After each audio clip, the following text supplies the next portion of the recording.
Sofal Adami. Saya adalah seorang mahasiswa dari Institut Agama Islam Bakti Negara IBN Tegal, Fakultas Ilmu Tarbiyah dan Keguruan, Program Studi Pendidikan Agama Islam semester 3B. Jadi pada kesempatan kali ini saya akan memenuhi tugas Islam dan lingkungan hidup, yaitu mereview film. Jadi film yang akan saya review berjudul Sexy Killers. Oke, kita langsung masuk saja ke pembahasan. Jadi pada awal-awal cerita itu menjelaskan atau menggambarkan tentang kondisi tambang batu bara dan kerusakan-kerusakan lingkungan yang terjadi di sekitarnya, mulai dari pencemaran lingkungan, pencemaran air, pencemaran tanah, bahkan sampai menimbulkan korban jiwa. Jadi korban jiwa itu muncul akibat adanya lubang besar di tambang batu bara tersebut, yang mana lubang tersebut sudah ditinggalkan begitu saja. Alhasil timbullah beberapa korban jiwa yang terjadi akibat adanya lubang di tambang batu bara tersebut. Jadi awal-awal film itu menjelaskan atau menggambarkan tentang suatu kondisi di mana tambang atau perusahaan tambang batu bara itu merusak lingkungan dan merusak kehidupan masyarakat di sekitarnya. Setelah diperlihatkan bagaimana kondisi batu bara menghancurkan lingkungan dan berdampak pada kehidupan masyarakat di sekitarnya, kita diperlihatkan juga bahwasanya ternyata dari perusahaan-perusahaan ini itu ada yang berhubungan dengan elit politik.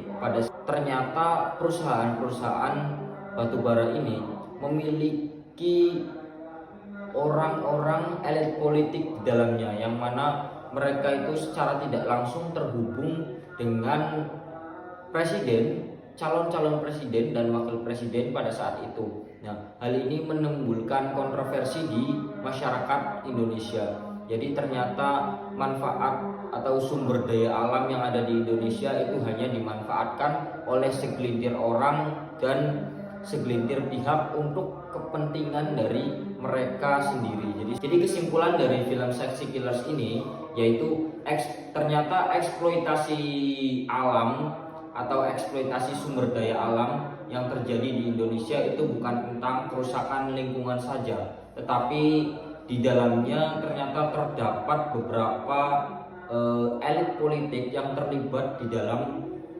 pengelolaan sumber daya alam tersebut. Bahkan mereka adalah orang-orang yang mengeksploitasi hasil dari tambang Indonesia itu sendiri.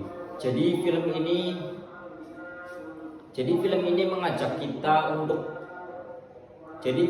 mengajak masyarakat atau mengajak kita untuk lebih berpikir kritis terhadap para pemilik modal dan para penguasa yang ada di dalamnya. Karena ternyata beberapa tambang batu bara tersebut itu malah dijadikan sebagai kepentingan untuk segelintir orang. Jadi ya, dengan adanya film Sexy Killers ini kita dapat membuka atau menjadi open mind. Kita dapat lebih membuka pikiran kita bahwasanya ya ternyata beginilah negara kita, ternyata beginilah bahwasanya sumber daya alam itu dieksploitasi ternyata oleh penguasa-penguasa kita sendiri. Jadi mungkin harapan dari produsen film ini yaitu mengajak seseorang atau mengajak orang-orang yang menonton film ini untuk jauh lebih berpikir kritis, menyuarakan pendapat mereka. Dan mungkin itu saja yang bisa saya sampaikan, kurang lebihnya mohon maaf. Wassalamualaikum warahmatullahi wabarakatuh.